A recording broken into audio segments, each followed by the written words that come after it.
ভাত খাচ্ছি টমেটো ডালা আর বেগুন ভাজা।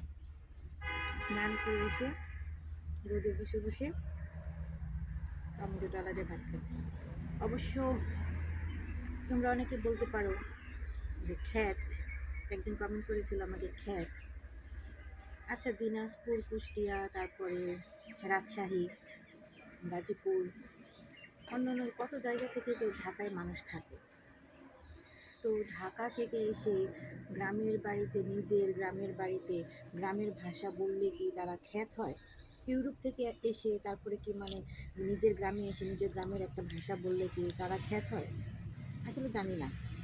তো আমাদের বাড়িতে লয়ার, তারপর টিচার, ডাক্তার সবই আছে।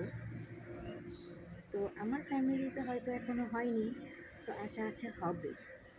কারণ আমার বাচ্চাদেরকে আমি এভাবেই চিন্তা করছি, ওইভাবে মানুষ করব।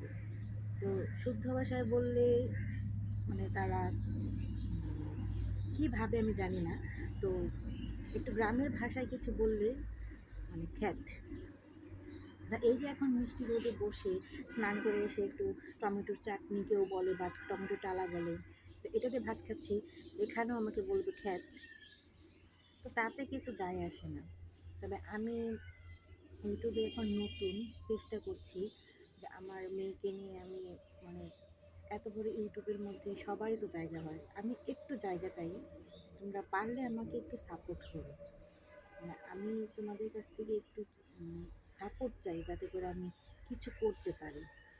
কারণ আমি তো আমার মেয়েকে একা মানুষ করছি, তার জন্য মানে একটু কষ্ট হয়ে যায় আর কি। তো ইউটিউবের মধ্যে আমি চাই যে কিছু করতে, বাংলা ইউটিউবের মধ্যে কিছু করতে চাই। তো আমাকে একটু তোমরা সাপোর্ট করো, পাশে থেকে।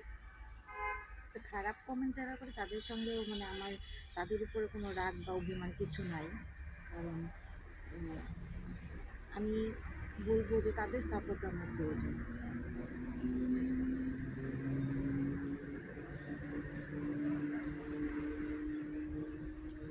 শীতের সময় আসলে শীতের সময় রোদে বসে বসে ভাত খেতে ভালোই লাগে।